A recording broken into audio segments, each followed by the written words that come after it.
You're listening to The Unsafe Bible with Pastor Ken Brown.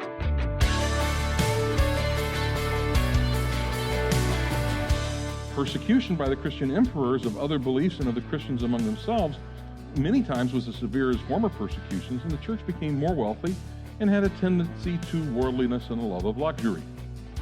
So in the Western church, we see these doctrines that came up during the Middle Ages.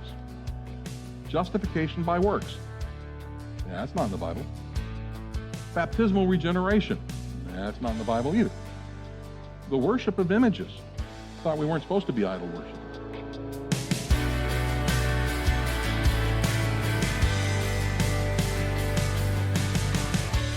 In our walk with Jesus, none of us are immune to coasting through our faith. It's so easy to establish routines and lose the original intent behind why we're even pursuing Him in the first place. In today's message, Pastor Ken wants you to know that in your relationship with Christ, resting on your laurels only leads to compromise. Stay true to who you are through Christ and keep the things of the world at bay. Let Him do miraculous things in your life, far beyond what this world could ever offer. Well, let's join Pastor Ken in the book of Revelation chapter 2 with today's edition of the Unsafe Bible. The word Jezebel means unchaste, non-cohabitant, without obligation, self-righteous. It doesn't get better. Free from carnal connection. Well, anyway, that's what the word Jezebel means. So as soon as you see that, you go, I'm not going to name my next kid Jezebel. I don't know about you. I'm going to stay away from that. Now, when a woman, by the way, in the scriptures is used symbolically, as her name is here, she represents a religious entity of some kind. Usually does in the scriptures. It could be positive or negative. Israel is the bride of, is God's wife. The church is the bride of Christ, okay? The bride of Messiah. And then there's a negative side. With leaven, in a woman with leaven in Matthew 13:33, great harlot in chapter 17 of Revelation, and here the woman Jezebel. And there's another reference in Zechariah where there's a pot of iniquity flying around and there's a woman inside that pot. It always talks of religion, either good or bad. Just a picture that's in the scriptures. So let's take a look about who Jezebel is. We're going to go back to 1 Kings. This is where she shows up. Chapter 16, verses 29 to 33. And you're going to love this woman once you start understanding who she's really like. Ahab, the son of Omri, became king over Israel in the 38th year of Asa, king of Judah. Remember, there's two kingdoms, one in the south, one in the north. And Ahab, the son of Omri, reigned over Israel in Samaria 22 years. Ahab, the son of Omri, did evil in the sight of the Lord more than all who were before him. Okay, so we know something about Ahab. He's got a sin problem. It came about, though, as though it had been a trivial thing for him to walk in the sins of Jeroboam, the son of Nebat, that he married Jezebel, the daughter of Baal. There's a problem with that name. Did you notice what part of it was? It has the name of Baal in it. They call that a theophoric name if you're really interested in terms. It means that it has a name that has the name of a god in it. King of the Sidonians, in other words, he's from Tyre, and went to serve Baal and worshipped him. So he erected an altar for Baal in the house of Baal, which he built in Samaria. Ahab also made the Asherah, so she's also involved with Ashtaroth, Anat, and all that group. Thus Ahab did more to provoke the Lord God of Israel than all the kings of Israel who were before him. What a great guy. 1 Kings 21. Surely there was no one like Ahab who sold himself to do evil in the sight of the Lord, because Jezebel, his wife, incited him. So who was really in control of that marriage? Jezebel. Who was in control of the kingdom? Jezebel. Not Ahab. He acted very abominably in following idols, according to all the Amorites had done, whom the Lord cast out before the sons of Israel. If you really want to have an interesting study, you study the Amorites and then you see what he did, and you're going like, yeah, he really outdid them. 1 Kings 18. Now, how many prophets did she decide that she needed? So, 450 prophets of Baal and 400 prophets of Asherah, and they all eat at Jezebel's table. So Jezebel is created her own priesthood, and she's feeding them. They're all part and parcel of who she is. Now Elijah takes him on, and he talks about the fact that Baal's prophets are 450, and this is where he finds out that God had kept 7,000 for himself.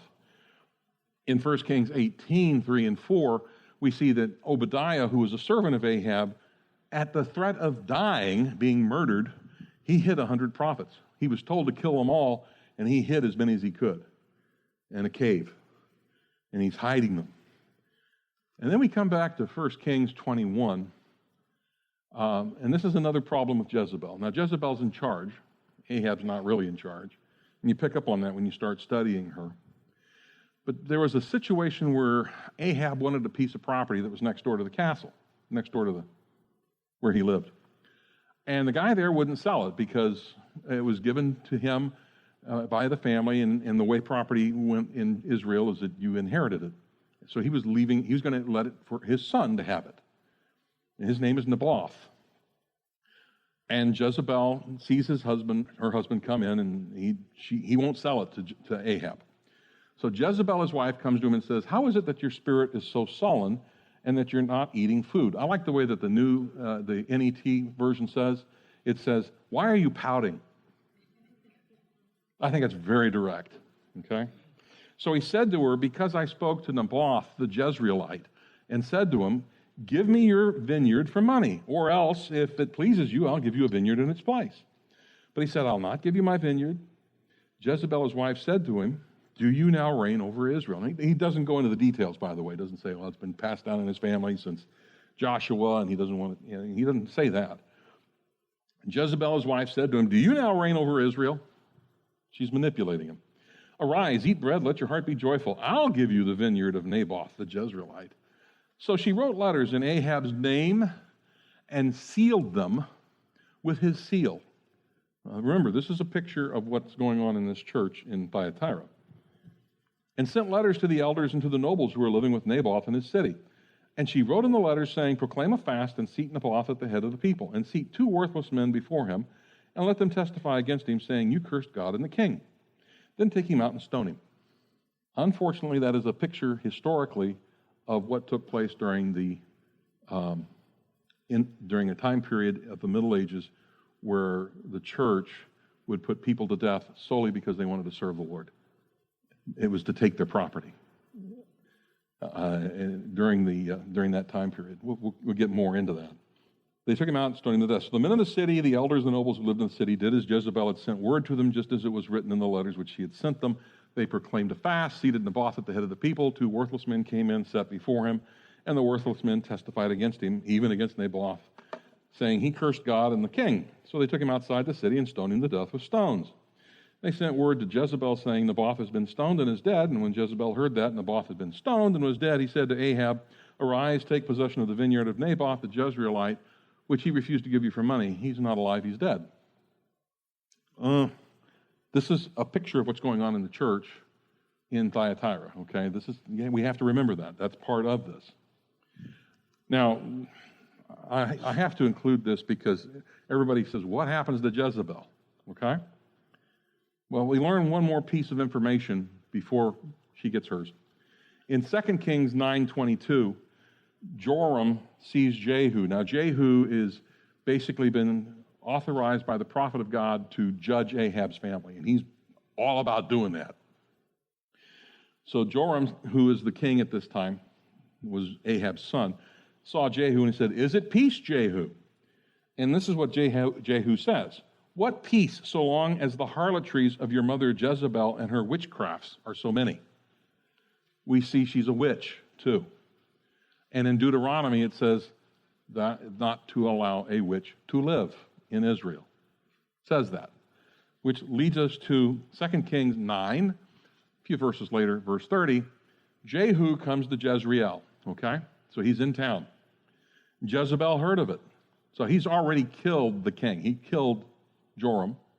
He also killed the king of Judah, too. He's doing judgment on behalf of the Lord. What does Jezebel do when she hears he's coming to town? She paints her eyes and adorns her head and looks out the window. She has no conception of reality at all, okay? I get a kick out of that. She paints her eyes? She puts on her makeup is what it is, and she dolls herself up so that she can make an appearance. As Jehu enters the gate, she says, "Is it well, Zimri, your master's murderer?" So she calls him by a different name. And he lifts up his face to the window and said, and looking beyond her, he says, "Who's on my side? Who?" And 2 or 3 officials look out the window at him. And he said, "Throw her down." So they threw her out of the 2nd floor. It doesn't say that, it's there, it's implied. They threw her down, and some of her blood was sprinkled on the wall and on the horses, and he trampled her underfoot. And then he went in to eat and drink. And by the way, he said, "See now to this cursed woman and bury her, for she's a king's daughter." I didn't include this. Later in the scriptures there, it says they went out to bury her, and they couldn't find her because the dogs had eaten her, just as the prophet Elijah had said was going to happen to her. So much for Jezebel. What do we know about her? And remember, we're talking about the church in Thyatira. She assumed authority where none was given to her. Would we agree on that? Okay. She introduced false gods into the worship of Israel to include the worship of the Queen of Heaven. That's what she did. She brought in a goddess. She put to death those who were followers of Yahweh and were his ministers. She killed all the prophets, as many of them as she could find. She even threatened Elijah after Elijah had a little battle with her prophets and won, and then killed all of them. With the sword, and she says, "Well, I'm going to come and get you, Elijah." So he runs to Saudi Arabia and hides. She created her own priesthood and then took care of them. Fed them her own food, right? That's what it said. She added, she added to the system of worship which already existed and made her prophets look a lot like those of Yahweh's by feeding them and putting them in the right attire and all of that, okay? She ignored God's word and God's law, and she held her word above that of God.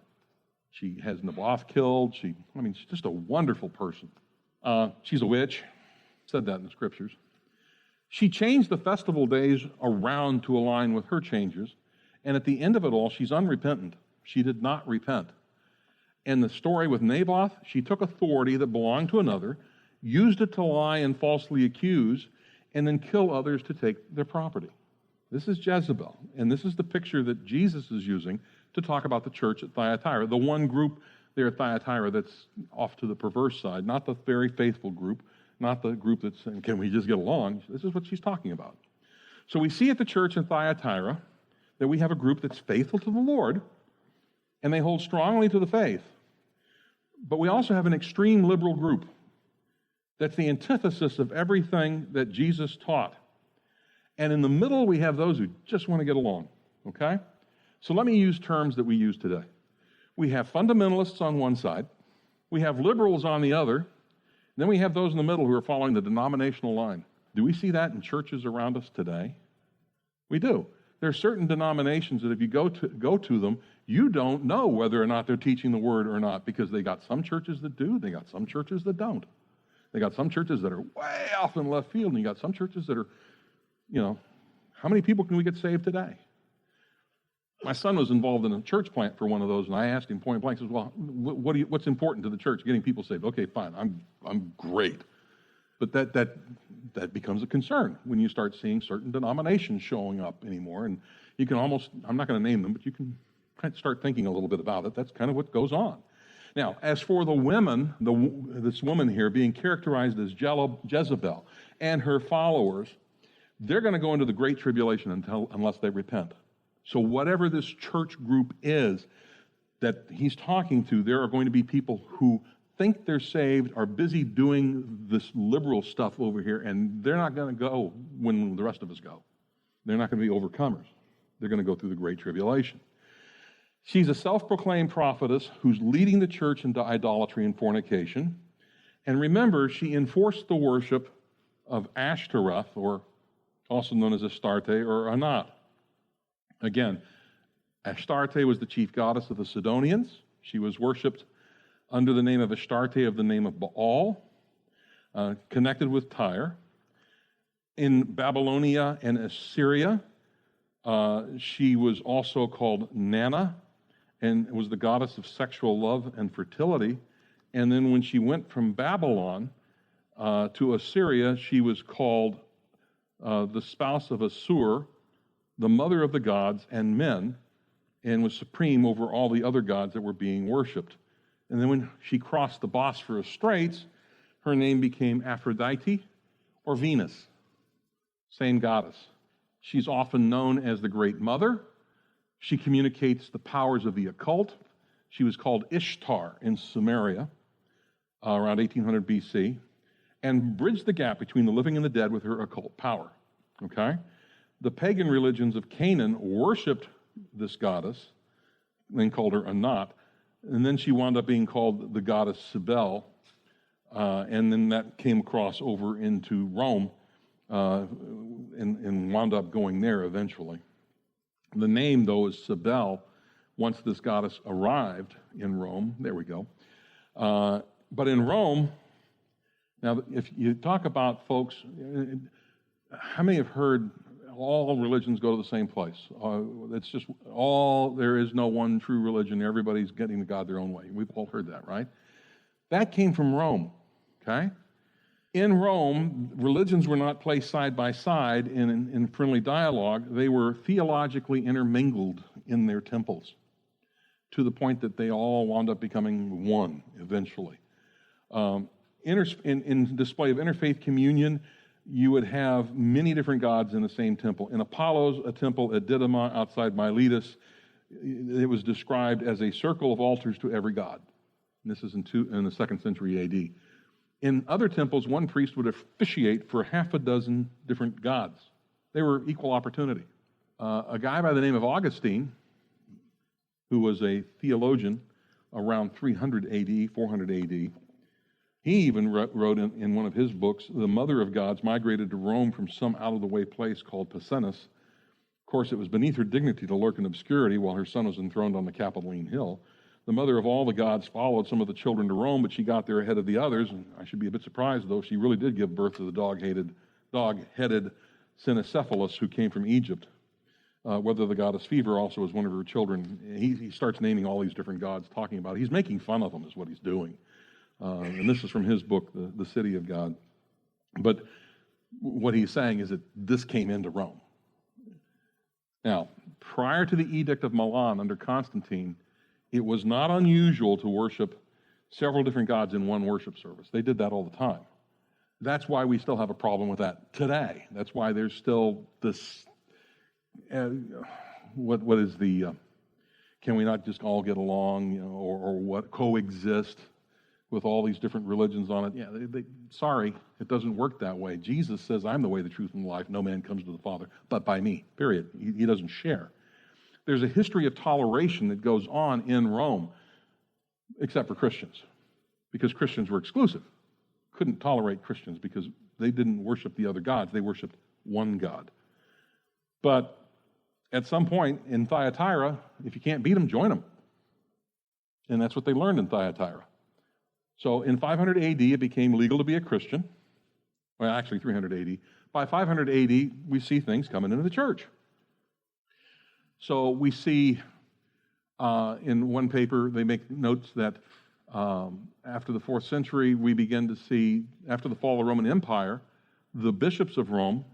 Now remember, Caesar used to be called Pontifex Maximus. But after the fall of Rome, the bishop of Rome took that title himself.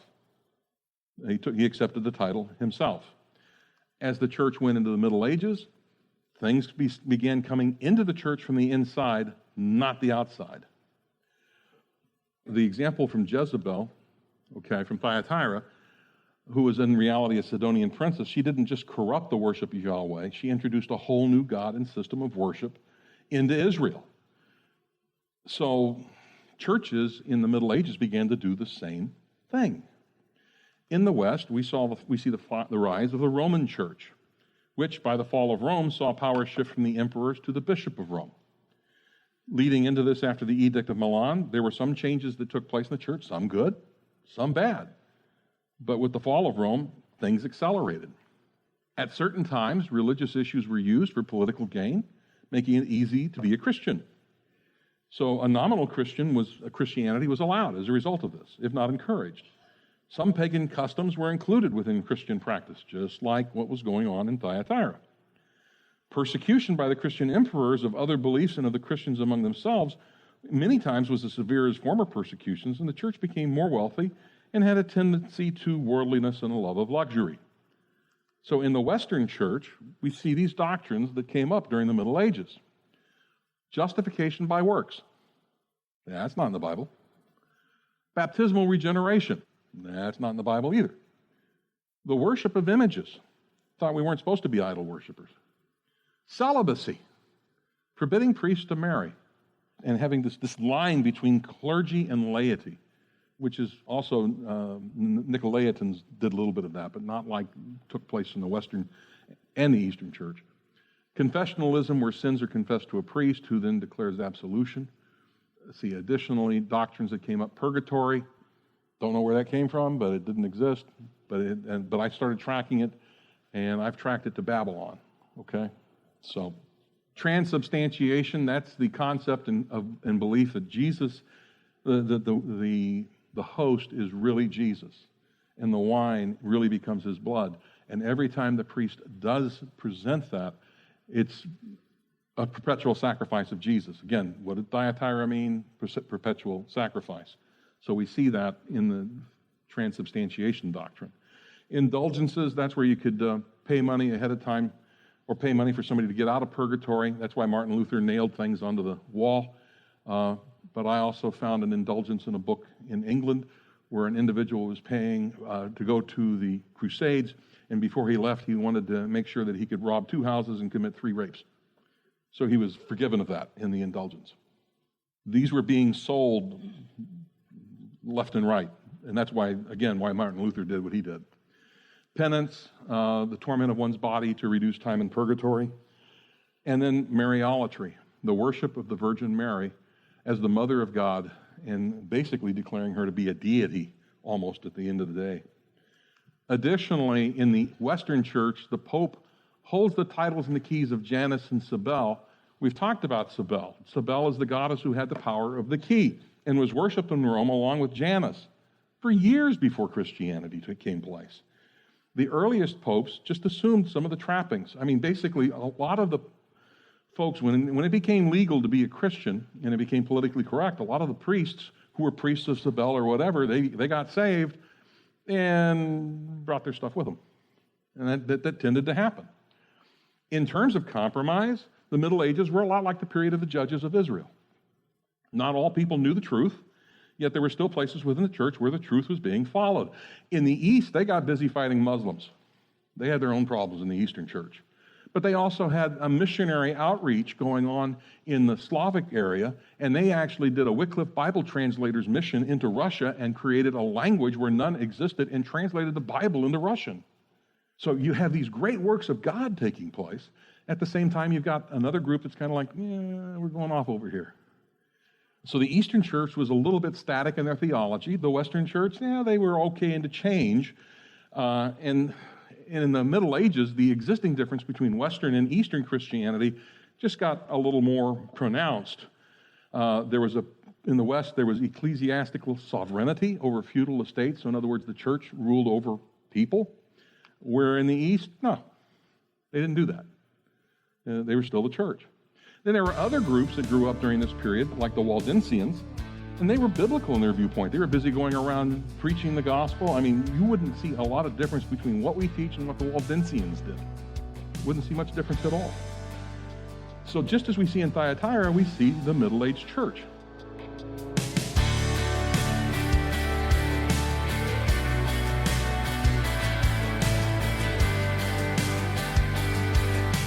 You've been listening to a message from Revelation on the Unsafe Bible. Pastor Ken has been diving deep into this final book of the Bible. If you're into fantasy or sci-fi, you might be naturally drawn toward Revelation. There's all kinds of imagery and strange creatures that are described. But more than any of this, you're reminded of the preeminence of God and that He rules over everything. He rules over all people, nations, and He has more power than the evil that can try to take over the world. What a relief that you can know and trust in this God. Are you confused about anything you heard today? Don't hesitate to contact us. You can get in touch with us by going to theunsafebible.com. Once there, go to the Connect tab and click on Connect Card. Then you can fill out a form for us to get in touch with you. To listen to this message or any others from this series in Revelation, just look under the Media tab at theunsafebible.com. You'll also find additional teachings in other books of the Bible. If you found this ministry to be a blessing to you as you've been listening, you have the opportunity to help support the Unsafe Bible ministry by checking out the Give tab. We're grateful for any donation given to help further the message of the gospel. Any other questions? Feel free to explore the unsafebible.com. For more information about when and where we meet, we're based out of Jupiter, Florida, and would be happy to meet you. Join us again here for another message from the book of Revelation on the Unsafe Bible.